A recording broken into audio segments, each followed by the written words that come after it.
See that message? Yeah, I hope Mr. Brandon Cronenberg, who even released Possessor in its uncut form during the pandemic, where cinemas were even desperate just to even get anything, he still released it without censorship. And Terrifier 2 by Damien Leone, he released it uncut, as was intended, with all the graphic gory bits and the castration. He could do it. I'm sure he could have, but corporate and company pressure and economics is often what determines what can pass through something, what can't. And I think that's the saddest reality that we live in. If we just have abolished the NC-17 and let all NC-17 films be retroactively rated as R's, excuse me, we would all be doing the world some favours and letting people decide for themselves what they think is suitable and what isn't. Not all parents are alike. And I'm ashamed to see the MPA doing these sort of tricks on people yet again, even with films like Blue's the Warmest Colour and just last year, Blonde, managed to make the most of this very controversial rating without consequence. Why couldn't Cronenberg do that?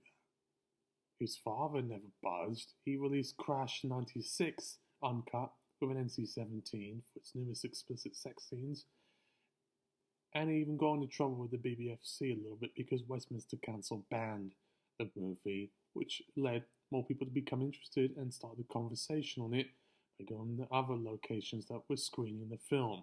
Unfortunately, when it came out, I was too young to see the movie, let alone having even heard of it. Same with Showgirls. It's just, it just begs the question, couldn't something have been even done about this whole thing? Something? I tell you. While I don't care that much about the Infinity Pool, in the same way I didn't care about Possessor Uncut, I saw it because of the controversy behind the ratings and the censorship that it received. Having seen the film itself, it certainly does not budge. It's certainly one of the more graphic films I have seen within recent years as far as violence and sex is concerned. We don't see very many scenes where we see actual masturbation occur on screen where someone ejaculates. That's pretty rich.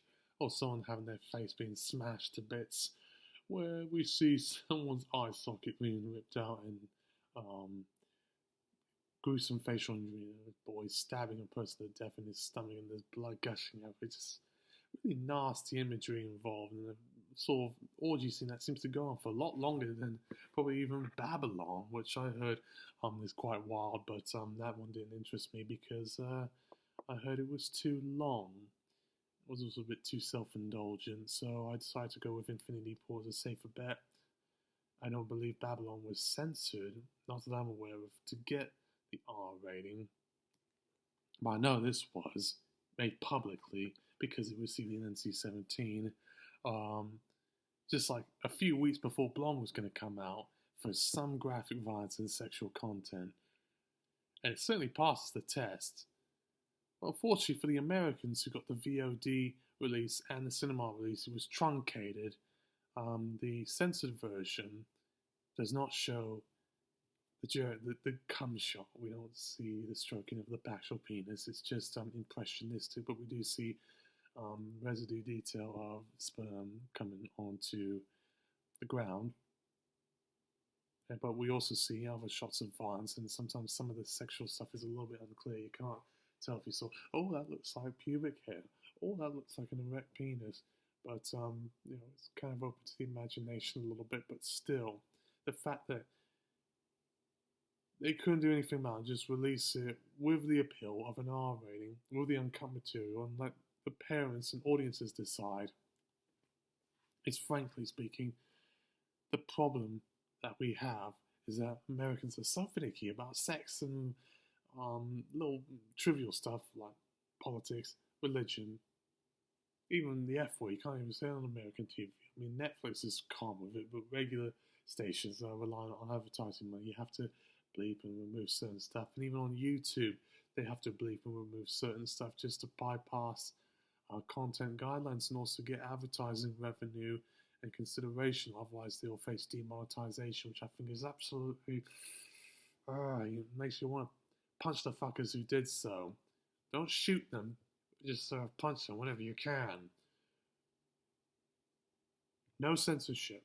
I'm not talking about some Elon Musk, appeal to the far right sort of thing. Yeah, go on Rumble and Parler if you want to express your, N-word hating, abortion hating, I support you and all there and this wrong nonsense.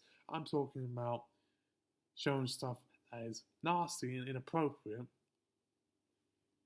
but saying you can't show it on this platform, even if it is privately regulated and they can put in their own standards. No, I don't stand for that.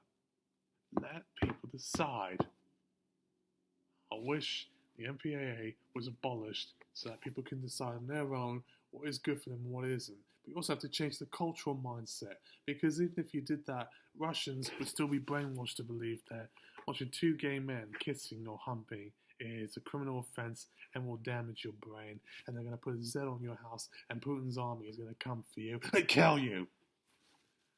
Don't let this happen.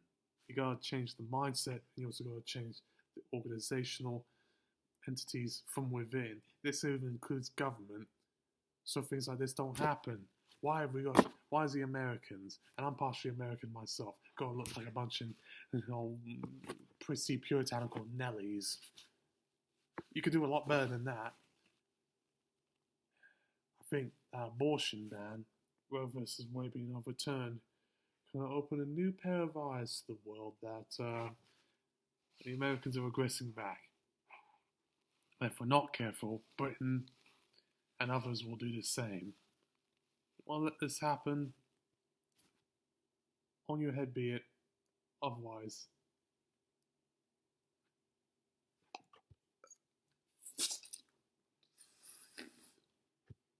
my warning: suicide or fight to the death. Signing off. Don't watch it censored. Watch it uncut. I want to make my polemic loud and clear because it's more important than the film itself.